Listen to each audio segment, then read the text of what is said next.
Vamos só dar uma recordada e vamos dar uma corrigida, na verdade, em alguns pontos que a gente tocou na aula passada. Pena que o Eric não está aqui, mas se ele não está aqui, vai assistir essa aula. Então, Eric, né, presta atenção. Tudo bom, Wilson?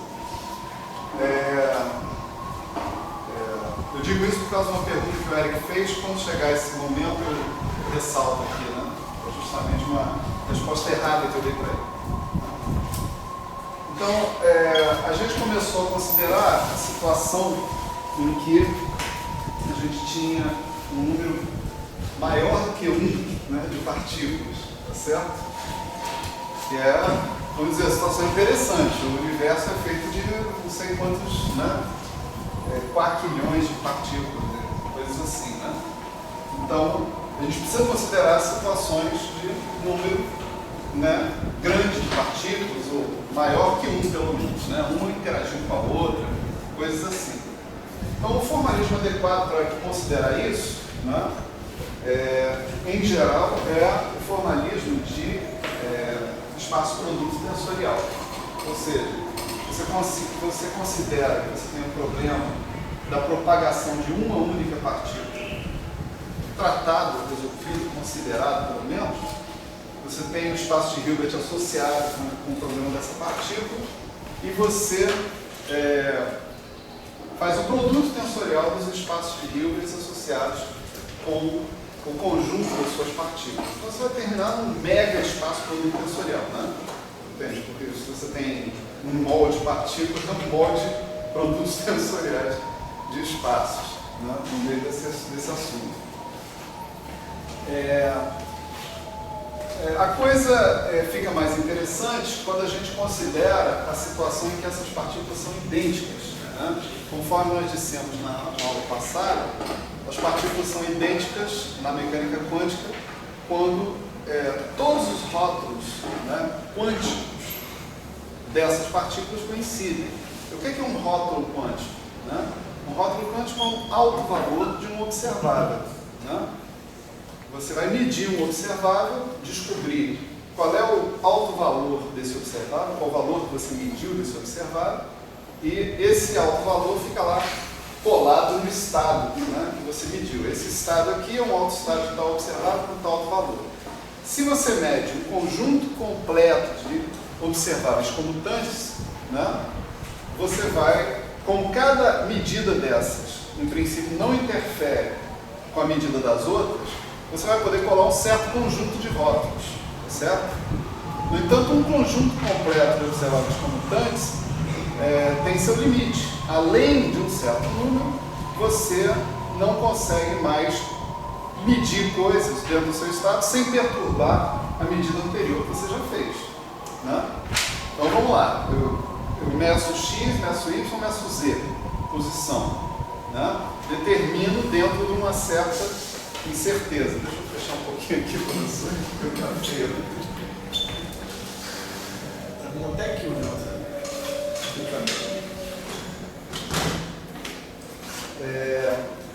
Aí eu resolvo continuar, meço px ou meço py, aí eu já estou com um problema. Porque quando eu medir px, eu vou estragar a medida que eu fiz do x. Quando eu medir py, eu vou estragar a medida que eu fiz do y. Então, um conjunto completo de observáveis comutantes é justamente o máximo de informação que eu posso ter sobre o estado.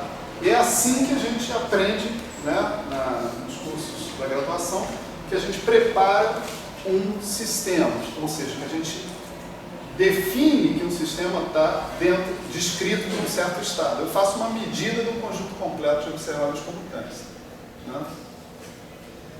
Então, se eu medir, né, um certo conjunto completo de observáveis comutantes para uma partícula e fiz a mesma medida desse conjunto completo para outra partícula e obtive os mesmos rótulos, essas partículas são idênticas. Eu não tenho mais o que fazer para distinguir uma partícula dessas da outra, né? E eu tenho que arcar com as consequências dessas partículas serem idênticas, né? Ou seja, tem que montar um formalismo, né, adequado para tratar essas partículas.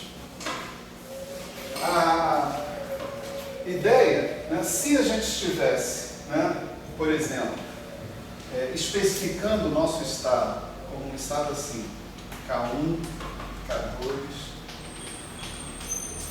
Kn, né?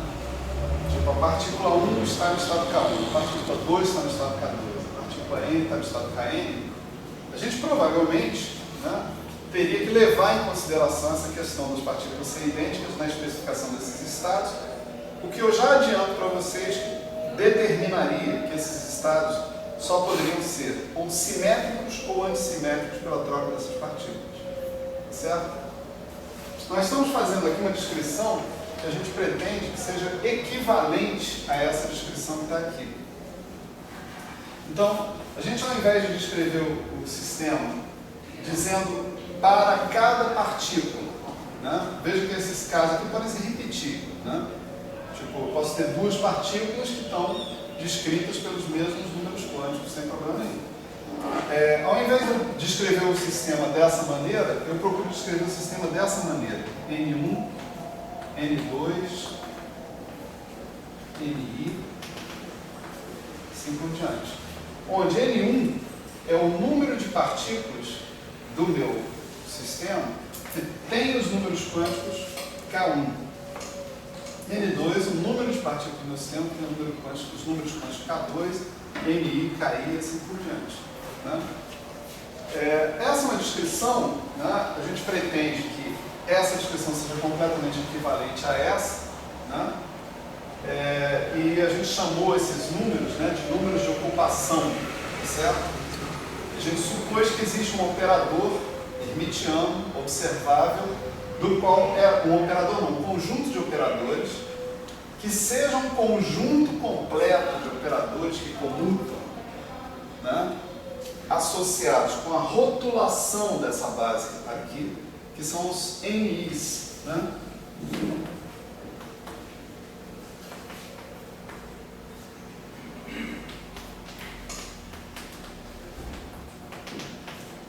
Esses são os operadores de número de ocupação, né? Eu estou supondo que essa descrição, nesses termos, é completamente equivalente a essa descrição anterior, nesses outros termos, né?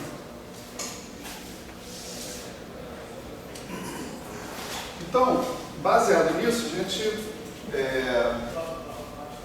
procurou estabelecer instrumentos para construir explicitamente esses operadores de número de ocupação.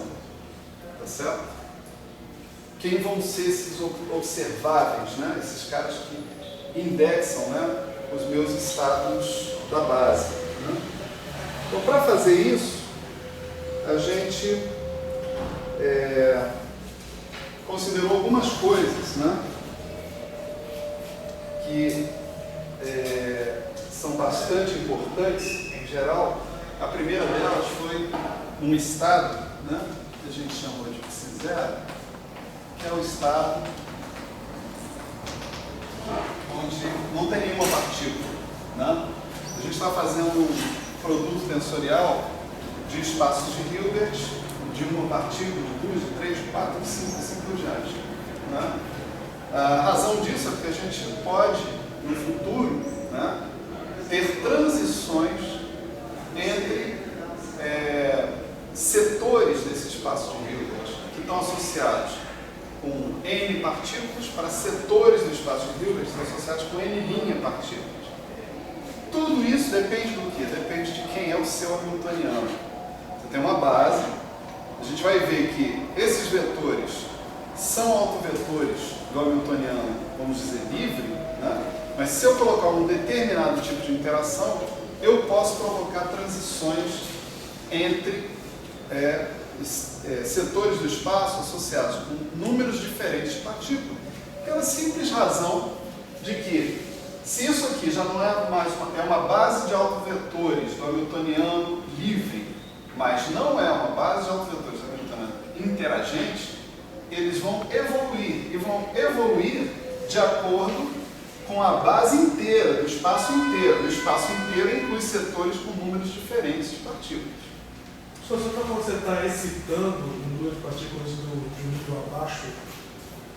Não, eu estou dizendo que é possível que essa excitação aconteça. Quem vai definir isso no fundo sou eu. Não estou dizendo a direção.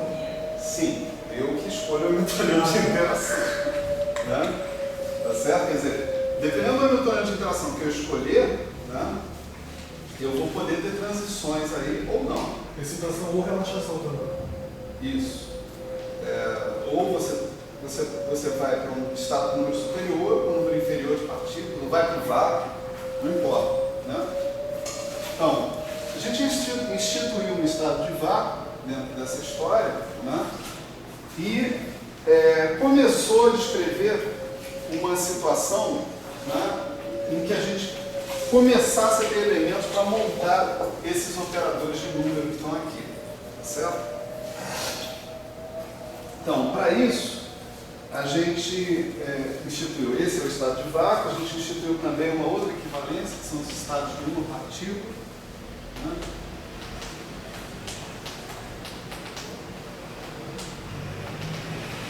Aqui é a piese de posição,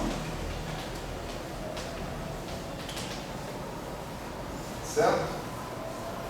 Então esse cara que está aqui, ele é completamente equivalente ao KI, né? Na verdade essa notação é ruim, né? Pelo seguinte motivo, porque esse cara aqui é um elemento do espaço produto tensorial, esse cara aqui é um elemento do espaço de uma partícula, tá certo? Então por isso aqui a gente entenda o seguinte, né? Que a gente está no setor desse espaço produto tensorial associado com uma partícula. O meu espaço, na verdade, tem que ser uma soma direta de setores associados com 0, 1, 2, 3, 4, 5, assim por diante partículas. Certo? Certo ou errado? Eu falo soma direta, quero dizer, olha, eu no futuro posso ter a possibilidade de transitar entre situações com um número diferente de partículas.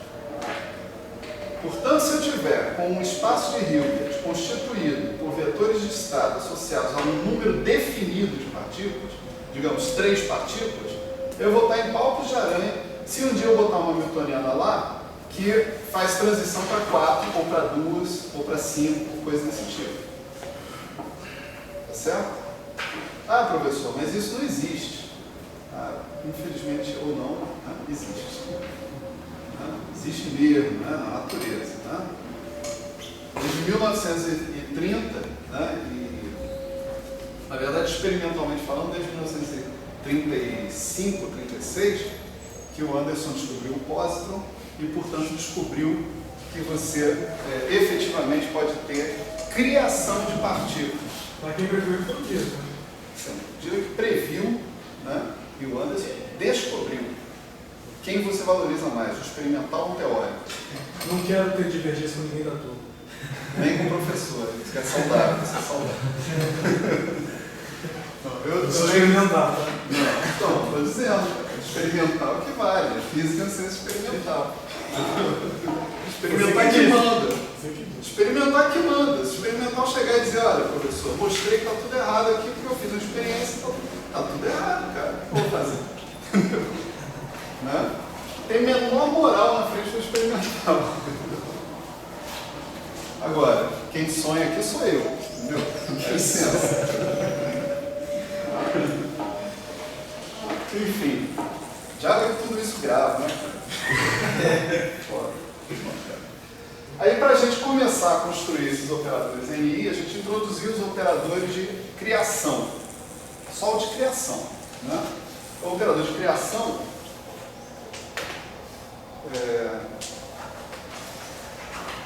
foi definido assim, né?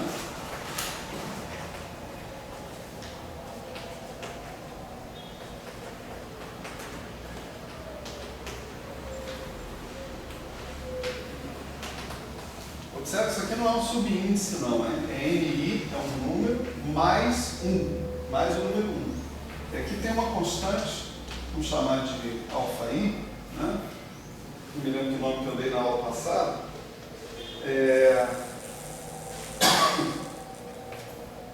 Bom, eu posso definir um operador desse, é um direito que eu tenho, como um bom teórico. Né? Tá certo? Eu posso também calcular o Hermite hermitiano conjugado dele, o adjunto desse operador, né? E o cálculo desse adjunto conduz a algo, né? Que era, se a memória não me falha, em relação ao coeficiente, alfa i menos 1 estrela, né? Ou se aqui era estrela, aqui não era estrela, alguma coisa desse tipo.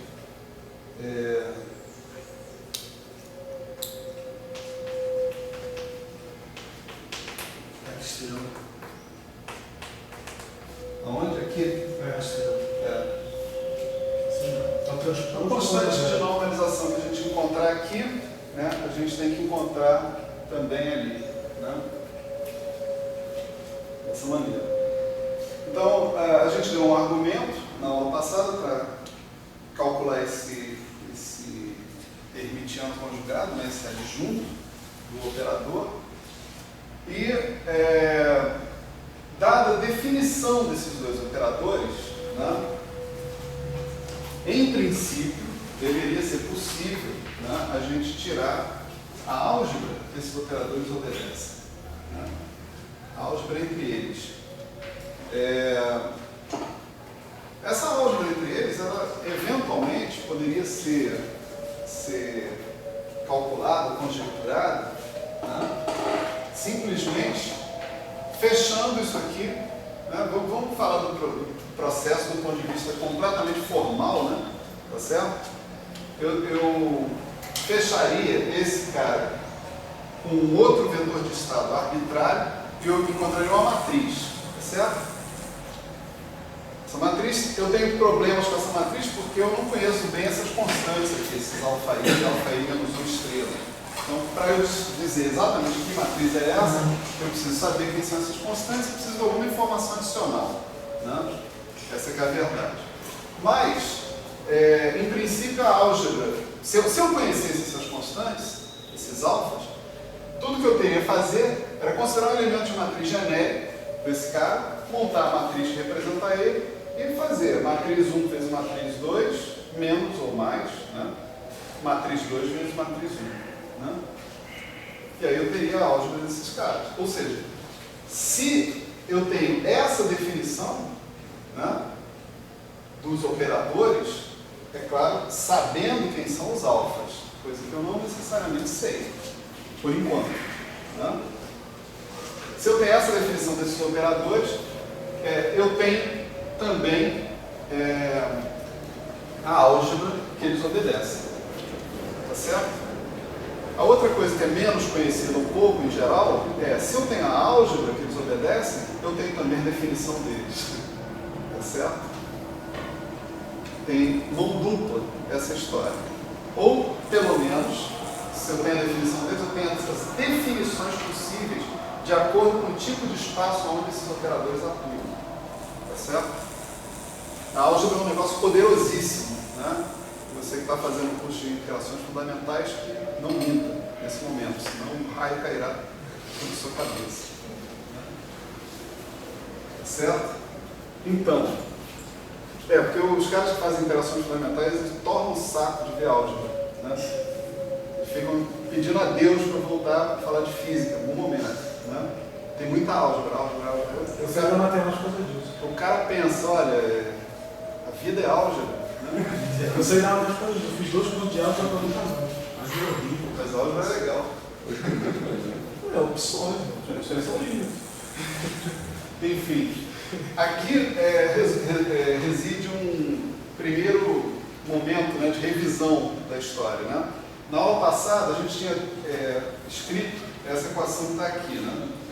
Que a gente atuava com esse aí sobre o vácuo e isso dava zero. Claro, a pergunta é a seguinte: por cada i, né, cada i que você atua aqui, ele vai reduzir esse número de uma unidade. Então, se atuando com o AI um número ni vezes, você vai reduzir até 0 unidade. E depois disso, acontece o quê? Você vai para onde? Né? Você, em princípio, teria várias possibilidades, né, para você fazer isso. Mas a possibilidade que a gente costuma escolher é essa que está aqui, né? Ou seja, quando você, isso aqui é no vácuo, né? Mas você também imagina que se você tiver, por exemplo,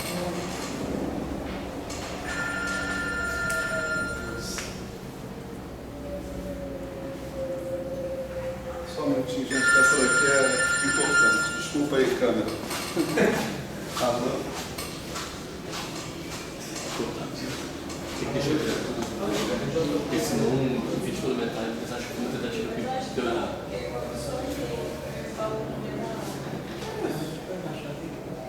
Eu achei pior, porque o cara não vai ajudar. Eu tô achando que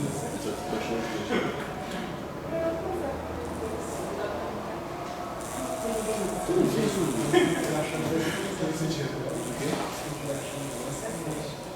Oi? Eu não entendo essa coisa, não sou Tu não fez o exercício do comentários lá, esse não? Dá isso aí, cara. Tem um negócio que sobra ali no XC.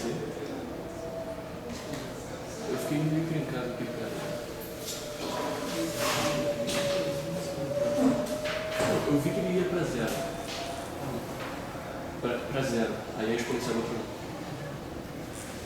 Mas eu comecei a supor situações que não fosse pra zero. E existem situações que não vai pra zero. Agora eu não sei. Qual a importância dela? Eu acho que como essa afasta muito do caminho clássico, a detectar é muito pequena. O Fábio fala isso também. Fala isso.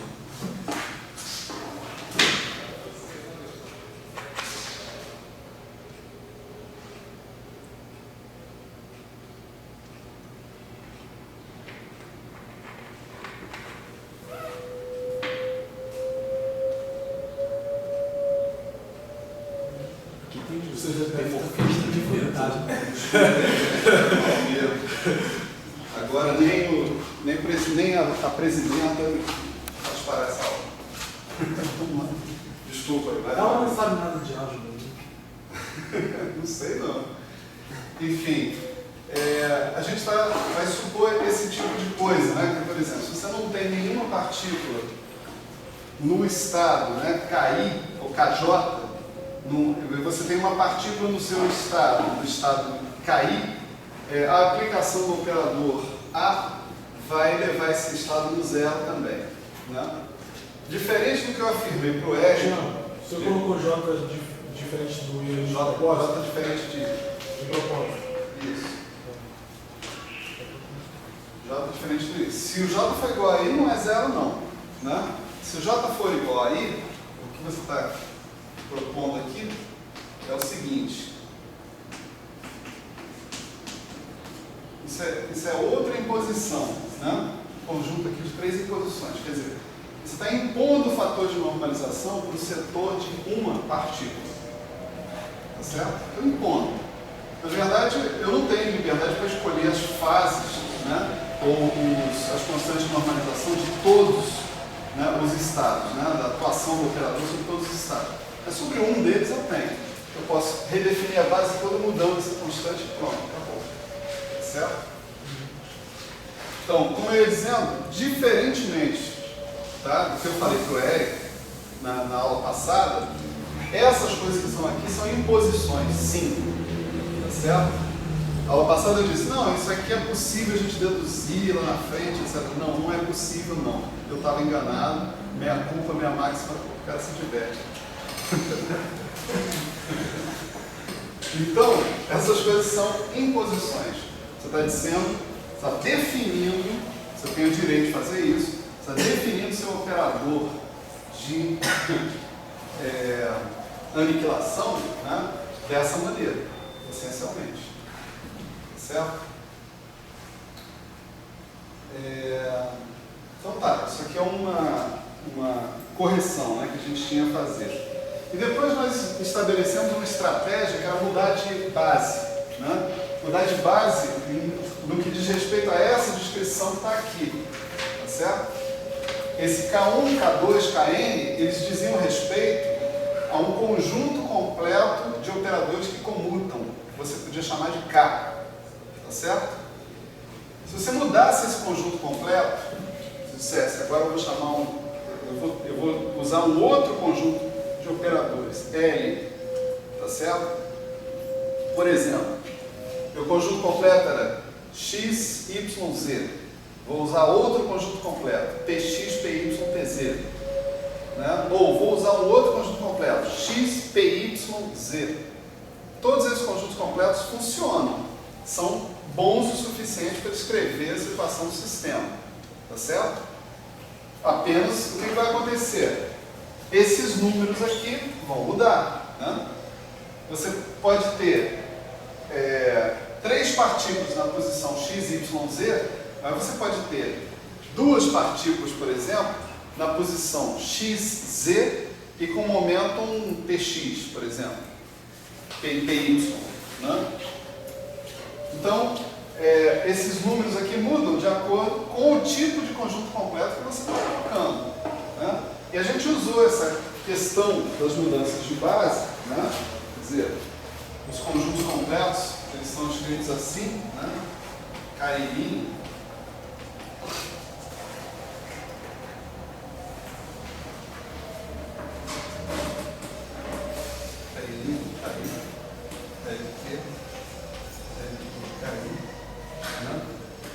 Portanto, isso daqui é uma combinação linear, né? CQI, tá certo? Dos estados associados com outro conjunto completo. Essa combinação linear aqui, ela não é qualquer número, é uma transformação unitária, né? Ela satisfaz, né, somatório, né, de CQI, C, QJ, estrela, somatório sobre Q, igual a delta em J, por exemplo. Tá certo? Você só observar a relação de completeza, né, ali em ação desses caras, né? Por uma mudança como essa de descrição, os nossos estados eles mudam de estados de número de ocupação N1, N2, NJ, NI, etc., para N1 tio, N2 tio, NI tio, assim por diante, né? E a gente viu que no setor de vácuo e no setor de uma partícula, a gente tinha essa relação aqui entre os operadores de criação definidos para o conjunto K e os operadores de criação definidos para o conjunto Q.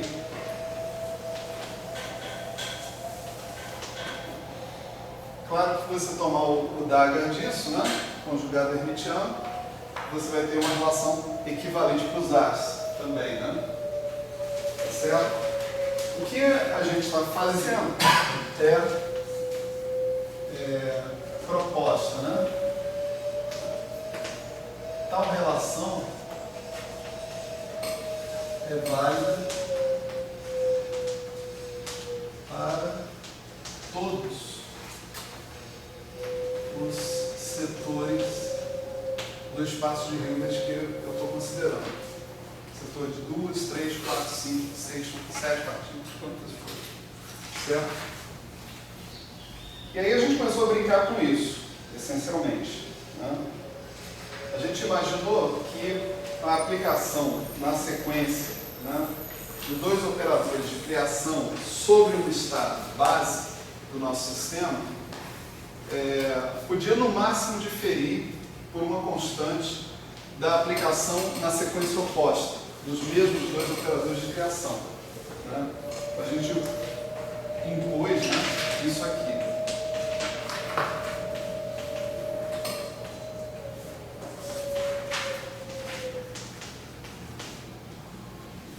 A observação é que o psi, né, é um estado base, né?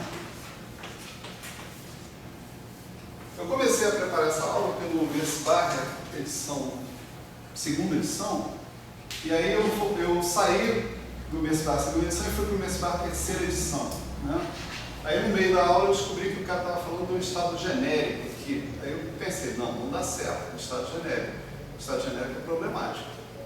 Tem que ser com estado base. Aí eu voltei para a segunda edição, lá na segunda edição está lá, estado base. Certo?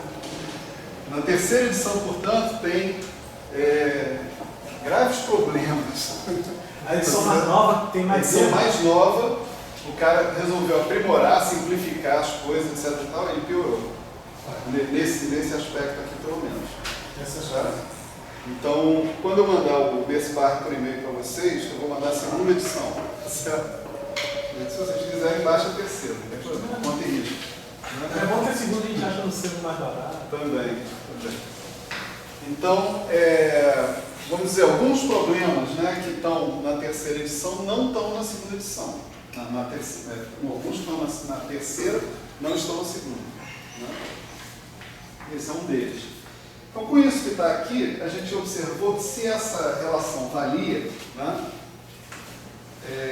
é claro que se isso vale para o estado básico genérico, né, então eu vou observar que eu posso mostrar que esse mesmo lambda, né, ele vai aparecer numa outra representação, ou seja, associado com uma mudança de conjunto completo de operadores que comutam que eu faça, de uma maneira completamente análoga. Ou seja, se eu tiver essa equação válida, que a gente pôde mostrar na aula passada, foi essa aqui, ó. PKDL menos lambda PL da PKDL tem que ser igual a zero. Certo? O que importa aqui nessa equação, quer dizer, a jogada toda dessa mudança de base, é mostrar que é o mesmo lambda. Tá certo? Esse lambda, portanto, ele é completamente independente de base, completamente independente de qual é o conjunto completo de operadores que computam que eu estou considerando. Certo? Daqui, né, a gente foi capaz de concluir, já que isso vale para qualquer K, para qualquer L, eu posso trocar K por L e essa relação vai me dar alguma coisa proporcional a 1 menos lambda 2. E a conclusão dessa equação era que o lambda 2 tinha que ser mais ou menos 1. Desculpa. O lambda tinha que ser mais ou menos 1. Né? Então, esses operadores, eles tinham que comutar ou anticomutar. Se você olhar para os operadores originais, a mesma relação vale para os operadores originais. Na representação de partida, né? Ele está aplicado no estado base genérico, né? E se você substituir lambda igual a mais ou menos 1, você vai ver que esses operadores de criação, também no estado base, também na representação do K, vamos dizer assim, também tem que comutar ou descomutar. São duas possibilidades que você tem para esses casos que estão aqui. É claro que tomando o DAGA dessa equação, você encontra que os operadores de aniquilação também têm que comutar ou descomutar. Né? E restava a questão de como é que funcionava essa história para os operadores, para a parte cruzada, né? Vamos dizer assim, deles. Né? Isso aqui era verdade para qualquer K, para qualquer L, inclusive K igual a L. Não tinha nenhum impedimento em relação a isso. Né?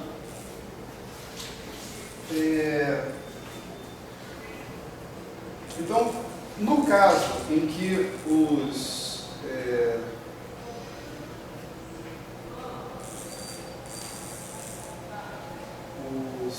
a gente misturava, a gente ali fez dois operadores de criação, tomando uma jogada hermitiana, tem dois operadores de aniquilação. E eu agora posso fazer um caso em que eu tenho dois operadores, né? Um de aniquilação, um de criação, e eu tento analisar o efeito, né, da ação desses operadores, da ordem, né, na qual eu atuo com esses operadores de criação e aniquilação dentro da história. Então, isso daqui, deixa eu reproduzir a conta que a gente fez na aula passada, só para também corrigir algumas coisas aqui no meio da história. Aqui nós estamos supondo que o I é diferente de J. Tá certo? Estamos falando da atuação de criação e aniquilação sobre partículas diferentes. Né? Então, se eu passo tudo isso para o mesmo lado da nossa equação, eu tenho que aí a J d'A menos μ.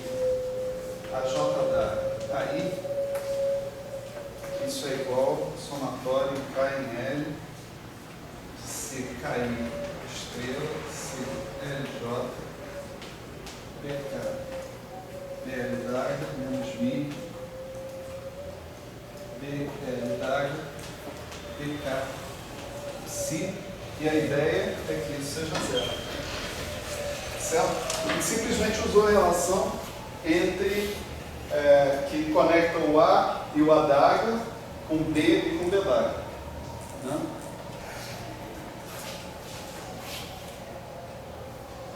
Bom, como é que eu satisfaço essa relação aqui então, né, no final das contas?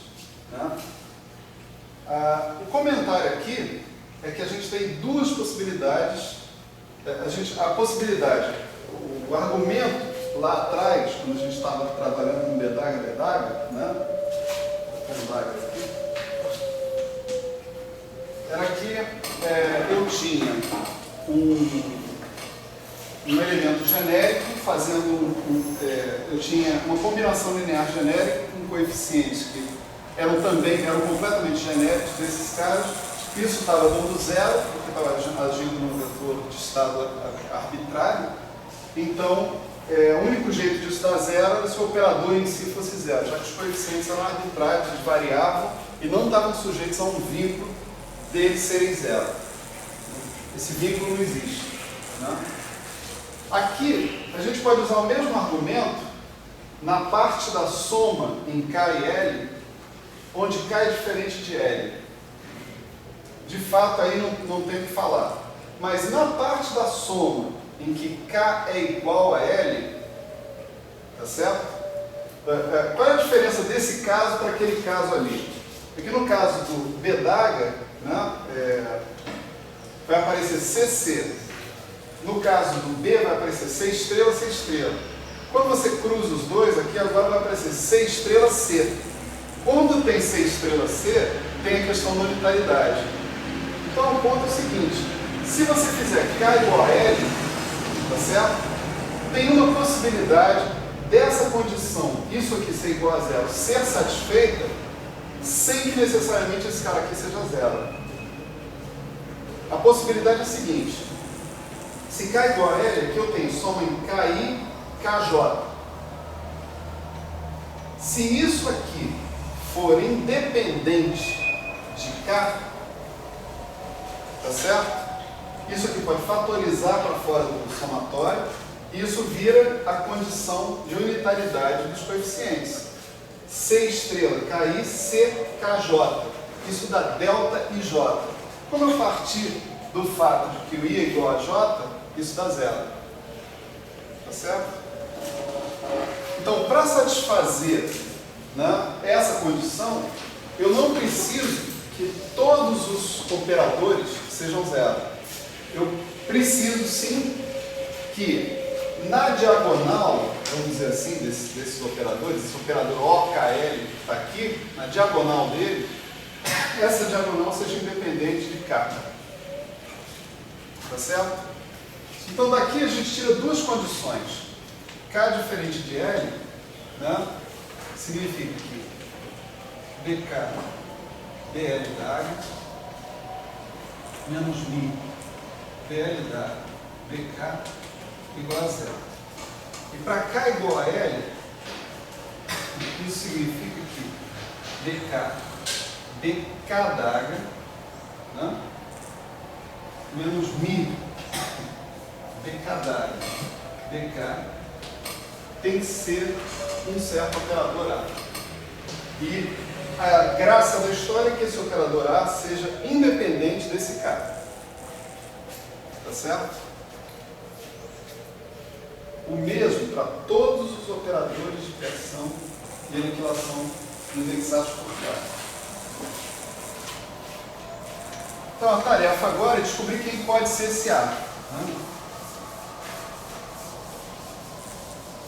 Tarefa que, honestamente, se mostrou bem mais complicada do que eu pensava.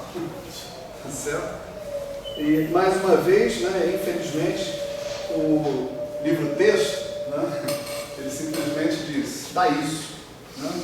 Então vocês se virem para encontrar a solução. Né?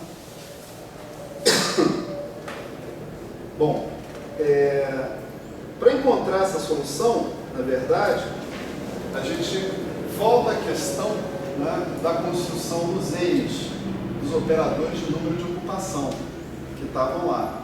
Agora nós temos o A e o adaga, né, o AI e o adagari. Né? E a questão toda sobre esse operador de número de ocupação, né, reside num teorema que eu citei para vocês na aula passada, de que todo e qualquer operador no espaço de Hilbert pode ser escrito como somas de produtos de A e adaga. Certo? Todo e qualquer operador. Isso não é difícil de mostrar, mas vamos para frente, porque isso não é o ponto central da história aqui. Certo?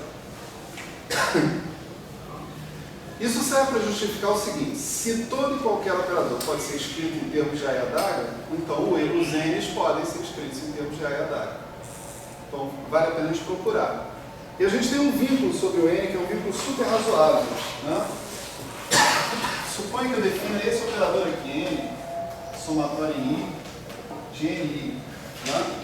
O somatório em I de NI, ele vai ter como alto valor, né, o número total de partículas do meu sistema. Tá certo? Ora, esse número total de partículas do meu sistema tem que ser completamente independente de qual é o conjunto completo de operadores que comutam que eu estou usando para rotular as minhas partículas. Vocês concordam? Os autovalores do NI são somatório de N minúsculo I. Tá certo? Se eu estivesse utilizando uma outra base, a base L, por exemplo, né, o mesmo N teria que poder ser escrito como somatório de N etil, cujos autovalores são N minúsculo e etil. Tá certo? Então, se eu mudar de descrição, se eu mudar de conjunto completo de operadores que comutam que eu estou considerando, eu tenho que obter o mesmo operador. Esse operador tem que ser invariante, né, por esse tipo de transformação. Tá certo? Isso é um vínculo e tanto para esses operadores. Né? Isso é um vínculo e tanto. E os operadores que realmente conseguem satisfazer esse vínculo são esses dois tipos aqui. NI igual AI, adagari e adagari AI, ou qualquer coisa que seja independente de I, que seja uma constante. Vamos dizer, lambda vezes a identidade.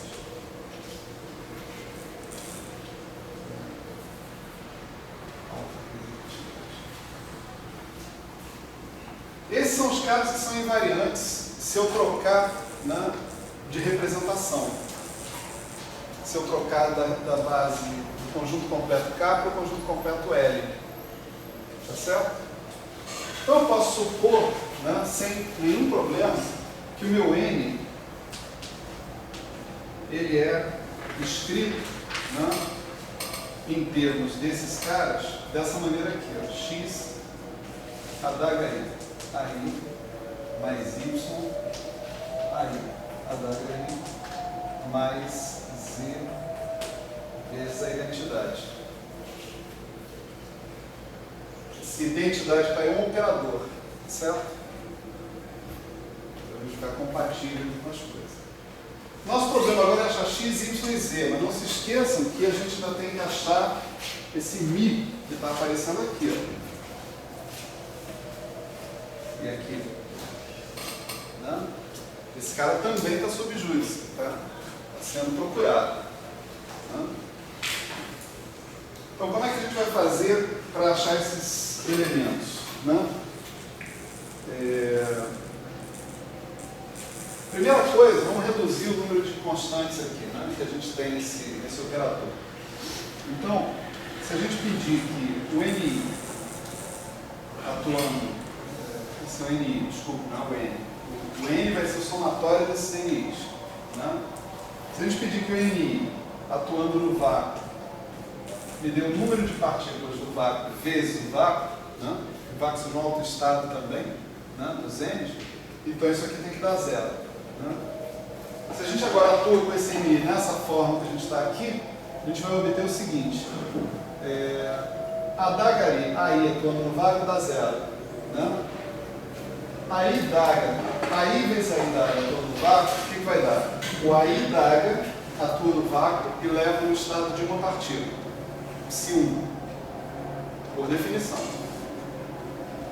O aí atua no estado de uma partícula e traz de volta para o vácuo, também por definição. Então, esse cara leva para o psi1, esse cara traz para o psi0, com o coeficiente 1, porque eu escolhi esse coeficiente. Tá certo? Então, o resultado disso daqui é y vezes o próprio vácuo, de novo, mais z, identidade do psi0, que é o próprio vácuo. Conclusão, y mais z igual a zero. Tá certo?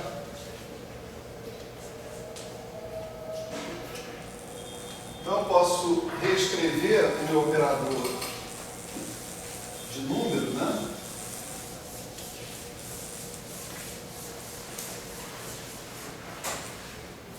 NI como sendo x HI mais y aí HI menos 1. Certo? Reduzir o número de constantes a determinar, né? Nesse cara. Legal. Agora eu tenho uma coisa que a gente pode perfeitamente tirar da definição do N, da definição do A e da definição do ADAG. Né? Por exemplo, se eu tiver um estado N1, NI, eu atuar nesse estado com o meu AI. Né? Eu vou deixar espaços aqui porque eu vou preencher esses espaços. Então, quem estiver copiando, né, deixa os espaços aí. Então, isso daqui vai ser alguma constante aqui, né? Alfa I menos 1, aqui N1, NI menos 1, né? Essa é a definição do AI. Né? Agora imagine que eu adue com NI sobre esse cara que está aqui. Não conjugado. Conjugado. Então, aqui vai aparecer com NI, atuando na sequência. Não é isso? E o resultado final disso vai ser NI menos 1 vezes alfa I menos 1 estrela N1 NI menos 1. Certo? Por aí. Então, se eu fizer o contrário, se eu atuar com AI sobre o NI,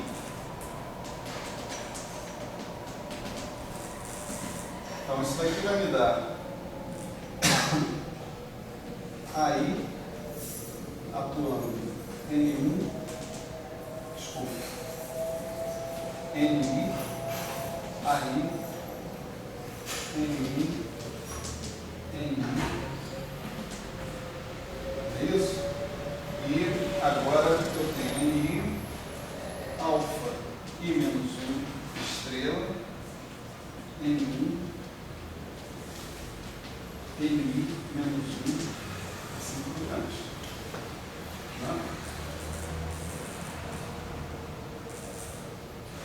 Opa! Desculpe. Eu minha própria recomendação. NI menos 1.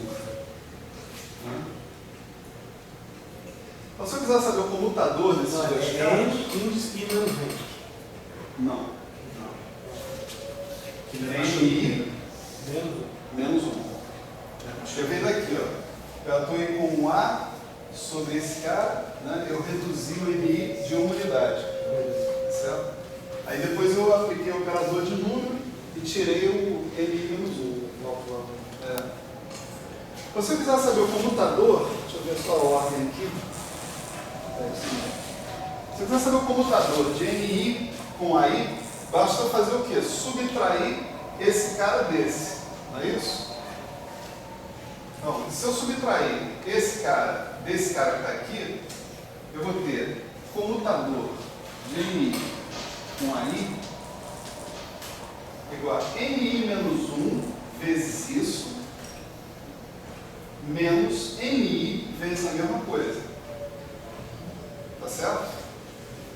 Os NIs vão cancelar, você vai ficar com menos alfa I menos 1 estrela, né? N1, NI menos 1, etc. Agora, esse estado que está aparecendo aí é exatamente a ação do AI sobre o estado original. Né? Então, isso é menos AI atuando. Desculpe, faltou aqui dizer que esse cara aqui está atuando nesse estado, né? N1, NI. Certo? Desculpe. Tem que inserir esse cara aqui. Né?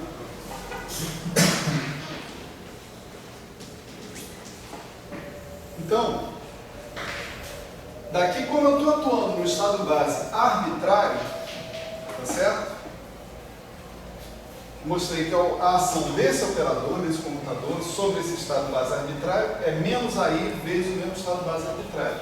Daqui eu concluo que o comutador de NI com AI tem que ser menos AI. Certo? Posso fazer a mesma coisa com o operador de criação. Certo?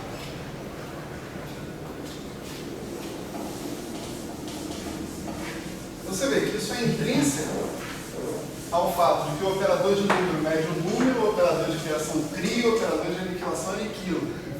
Tá certo? Então, se você calcular também o computador do NI com AI d'H, o resultado vai ser AI d'H. Observe que eu ainda não conheço a álgebra detalhada entre AI e AI d'H. Eu não estou repetindo a conta do oscilador harmônico. Tá certo? Não estou fazendo isso. De repente pode pintar uma confusão, né, na cabeça da gente. Pô, claro, né, pô? Entendeu? Não é claro assim, não. A gente está chegando nisso para um outro lado, completamente diferente. Né? Eu não escrevi, você vê, para a gente deduzir essas relações de comutação, eu não precisei propor essa forma para o NI. Não usei essa forma em momento nenhum. Eu usei apenas que esses estados são autoestados do NI. Mais nada. Né? Então, agora sim, eu vou pegar essa forma que eu propus para o NI, né, e substituir nessas relações que estão aqui. Né? Em primeiro lugar, preciso dizer que, usando a mesma técnica, né, que o comutador do NI com AK é igual ao comutador do NI com ADH, que é igual a 0 para I diferente de K. Né? Isso é fácil de ver, né? Se fizer a mesma conta que está aqui, o NI vai puxar um NK aqui, não um NI menos 1, então quando você subtrair vai dar 0. Né? Então, então agora vamos usar essa álgebra que a gente colocou entre o NI e os AKs, entre o NI e o AI, tá certo? Para obter informação sobre aquele X e sobre aquele Y, tá certo?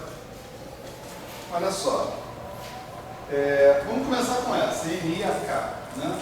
NI AK menos AK NI igual a zero. Né? Essa informação que está aí, né? Ela, substituindo a minha proposta para NI, eu vou ter o seguinte: x vezes AI dá AI AK, certo? Estou multiplicando por AK desse lado, né? Mais Y AI dá AK menos AK menos x vezes AK AI dá AI menos Y vezes AK AI dá menos AK, tudo isso tem que ser igual a zero, certo? Agora observe que esse termo que está repetido aqui, né, com sinal contrário, então os dois cancelam, né? E nós vamos agrupar quem tem x no meio e quem tem y. Então x que multiplica AI dá AI AK menos AK AI dá AI, esse termo e esse termo, né? Mais y que multiplica AI dá AK menos AK AI dá, isso tudo tem que ser igual a zero, certo? Legal. Agora, a gente sabe o seguinte, que quando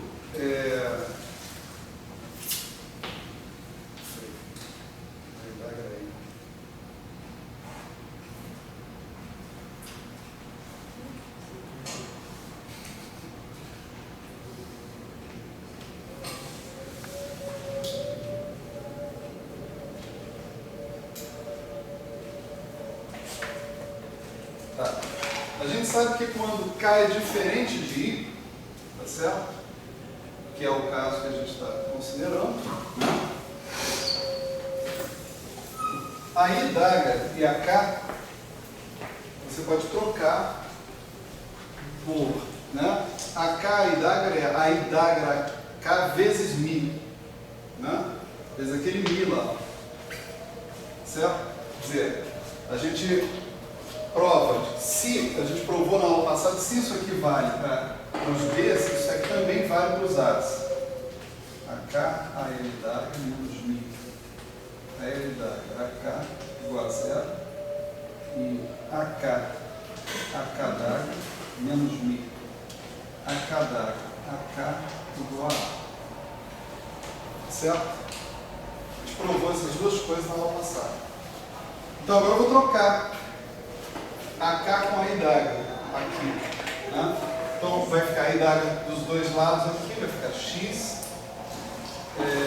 vezes a I dá aí AK menos Mi AK aí. Não é isso? Eu troquei AK I dá por a I dá era K. Botei a I dá lá em evidência. Certo? Mais Y, e aqui eu vou fazer uma coisa similar, só que eu vou passar o I dá para cá. Tá certo? Portanto, se a minha relação, né, a L dá AK é 1 sobre Mi, AK a L dá. Tá certo? 1 sobre Mi. Então aqui vai aparecer 1 sobre Mi. Aí AK menos AK. Aí dá. Isso tudo dentro que dá zero. Posso pegar esse 1 sobre Mi e colocar em evidência, né? E aqui vai aparecer Mi também. Então, isso daqui está multiplicando a relação inteira, né?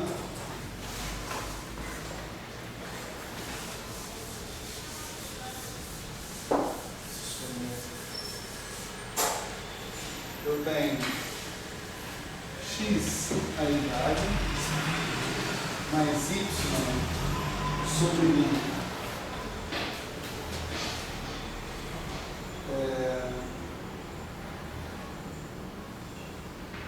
Eu não posso escrever isso assim, não. Deixa eu fazer um passo a mais. Bom, agora é o seguinte: A com A ou comuta ou anticomuta. Isso também já foi demonstrado antes. Então, AK vezes AI, veja, nosso problema aqui é descobrir o comutador ou o anticomutador entre A e adaga. Mas entre A e adaga nós já sabemos. É mais ou menos. Tá certo? Então aqui eu posso trocar AK com AI e o resultado é o seguinte: se eles comutarem, não troca esse sinal. Se eles anticomutarem, troca esse sinal. Tá certo? Então, eu vou terminar com isso aqui dando o seguinte: x que multiplica AI daga, né? Aí eu vou ficar com AI AK 1 menos ou mais mi. Tá certo? Esse é o resultado. Depois eu tenho lá mais y, né? Faço a mesma coisa sobre mi, né? E vou ter o seguinte: AI AK, AI daga, de novo, 1 menos ou mais mi, tudo isso dando zero. Tá certo? Então, resultado aqui, né, é o seguinte: eu preciso que esse operador aí dê zero. Né? Agora, eu tenho um operador aqui que é tudo menos alguma coisa que eu possa dizer que é zero. Os operadores de criação, de aniquilação, eles não são zero. Eles saem do n por n mais 1, do n por n menos 1, etc. e tal. Produtos deles, eu também posso mostrar facilmente que não são zero. Eles pegam vetores de estado e não levam vetores de estado nulos. Né? Então, nem esse operador são o operador nulo. Outra opção, eu fazer x igual a y igual a zero. Se eu fizer isso, meu operador número é zero e acabou. Né? Não é opção. Né?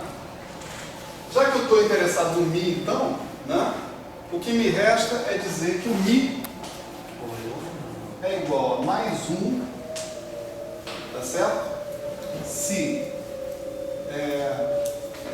comutador de AI com AI for zero, e o mi é igual a menos 1 se o comutador de AI, se o anticomutador de AI com AI, de AI com a J foi igual a zero. Isso aqui é diferente do J. Esse mais ou menos está dependendo exatamente disso. Né? Então eu cheguei a uma conclusão: se os caras comutarem, o mi é obrigado a ser 1. Se os caras anticomutarem, o mi é obrigado a ser menos 1. Certo? Isso já me faz observar que para K diferente de L, certo? A com a daga comutam ou anticomutam. Para K diferente de L. Então essa relação aqui morreu. Né? Então, K diferente de L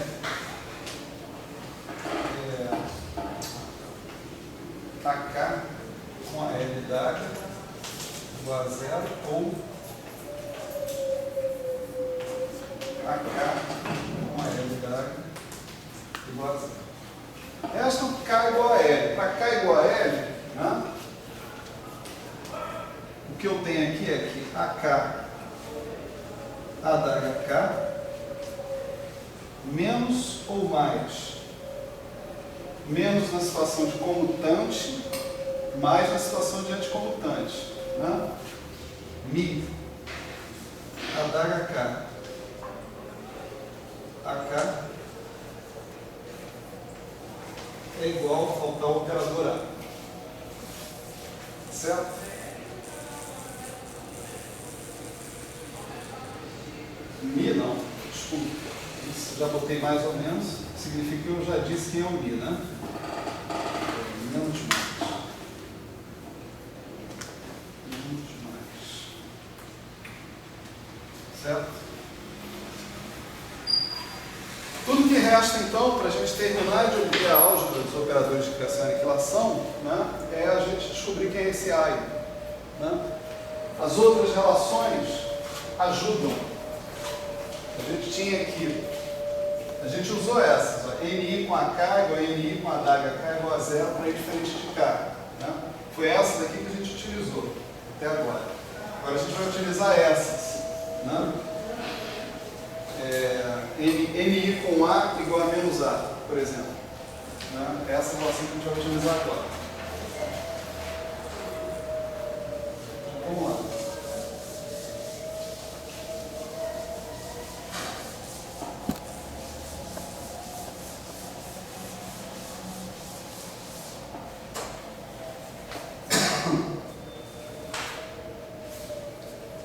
Então, vamos usar isso. NI, AI, menos AI.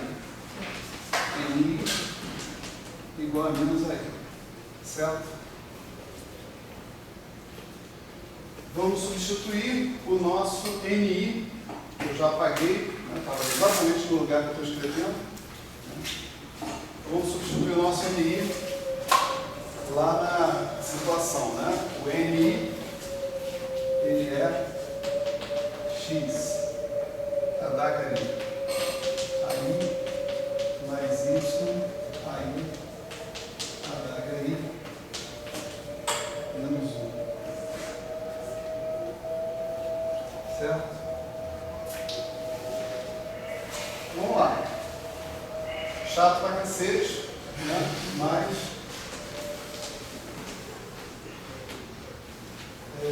o ponto é que tem hipóteses, né, no meio da conta. Né? É chato, mas só você substituindo e chegando no ponto para você enxergar essas hipóteses. Senão não tem jeito. Então, estou multiplicando por aí o NI, né? X, adaga I, AI,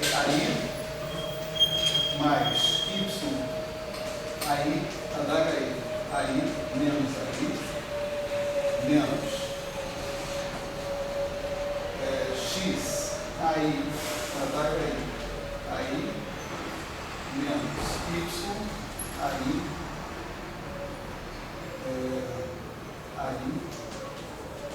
adaga I, menos AI, isso tem que ser igual a menos AI. Certo? A brincadeira toda é essa. Como é que esse monte de coisa envolvendo A's aí vai terminar sendo só um Azinho? Certo? Então esse cara aqui mais uma vez cancela, né? Não está presente aí. Né? A gente coleta os caras dependentes de X novamente. Esse junto com esse junto com esse, dependente de Y também. E novamente nós vamos trazer agora o AIDAGA para cá e aqui o AIDAGA para lá. Tá certo? Então isso daqui eu vou só dizer o resultado para vocês. Vai dar X e multiplica AIDAGA aí menos AIDAGA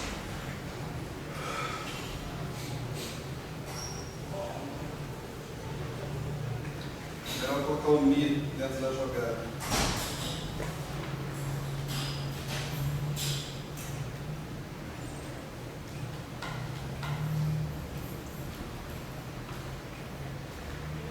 Não, peraí, vamos devagar. Caso intermediário X, vamos coletar os caras aqui, aí, menos aí, daga, aí, mais Y,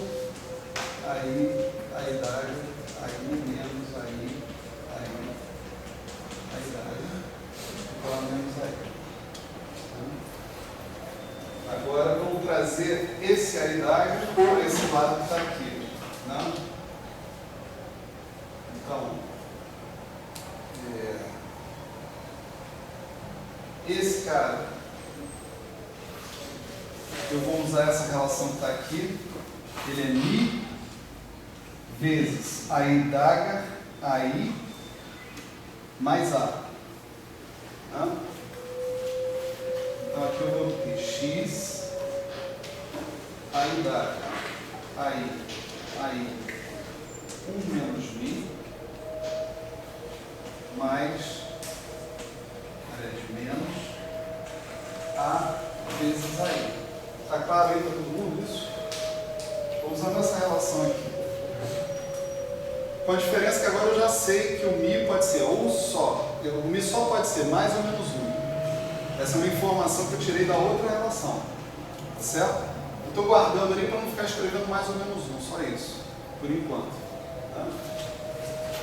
Agora, aqui eu vou fazer a mesma coisa. Vou pegar o Aidaga e trazer para cá. Né? Então vou ficar com Y. Né? Sobre Mi, novamente. Aí vou ter Aidaga, que multiplica menos Mi.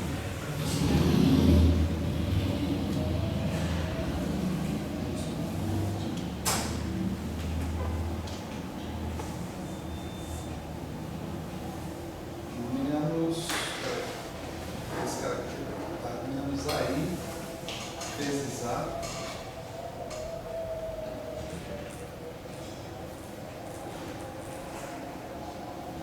Tudo isso dando menos AI. Só se os sinais estão legais. Eu troquei a Aidaga com a I. Isso dá.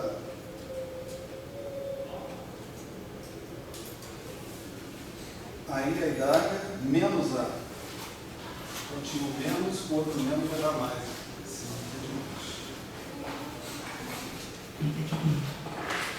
Certo?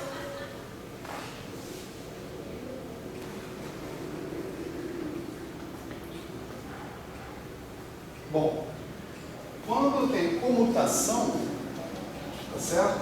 O Mi é igual a 1. Né? Eu tenho comutação Mi é igual a 1. E a minha equação que está sobrando, né? Se eu tiver comutação, né? Mi igual a 1, então esse termo cai fora, né? E eu estou sobrando com a seguinte equação: x vezes A vezes AI, menos x vezes A vezes AI, mais y sobre Mi, AI vezes A, é igual a menos AI. E já você disse que é 1. Certo? Eu sei que é 1, só que eu não estou usando esse fato por enquanto. Né? Ah, desculpa, Mi igual a 1. Pronto, não preciso nem... Se eu usou, ele não usou. Então eu posso também trocar esse cara aqui, menos, tá. Olha só a equação que a gente obteve. X vezes A, o operador que eu quero saber qual é, vezes AI, menos Y, AI vezes A, igual a AI. Então, esse A, de um lado do AI ou do outro lado do AI, né, aparentemente não está fazendo diferença. Ele tem que ser um cara, o único jeito dessa equação funcionar, né, é ele sendo um cara que comute com o AI. Vamos supor que ele comute com o AI. Então suponho que o A seja um lambda vezes a identidade. Porque o negócio é o seguinte: se ele comuta com a I, né, ele vai comutar com a Aidaga. E se ele comuta com a I e com a Aidaga, ele tem que ser um múltiplo da identidade. Porque todo operador tem que poder ser escrito como em função de produtos de AI e de Aidaga. Tá certo? Então, se o A for comutar com a I e, portanto, for um múltiplo da identidade, essa equação que está aqui vai implicar o seguinte, que x menos y, tá certo? Vezes lambda tem que ser igual a 1. certo? Ou seja, vai me dar uma relação entre x e y. Ou x menos y é igual a 1 sobre lambda. Certo?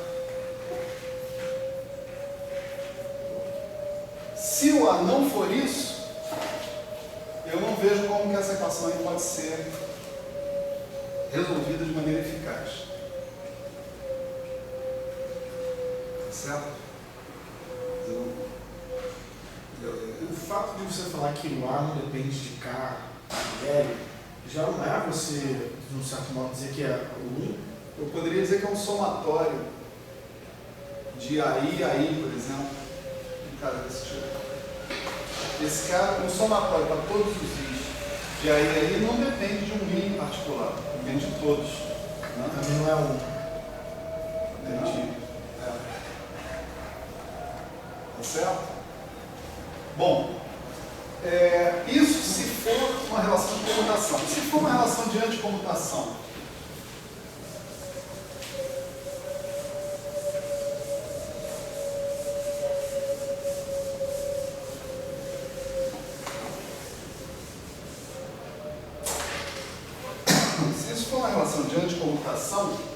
eu vou pegar essa equação que está aqui e vou lembrar agora que o mi é menos 1. Né? O mi é menos 1, a equação toda diz assim: x vezes AI da AI vezes 2, né? Menos A vezes AI mais y sobre menos 1, vai dar menos y, né? Duas vezes também AI d'água, mais AI vezes A igual a menos AI. Certo? Novamente, o único jeito desse negócio funcionar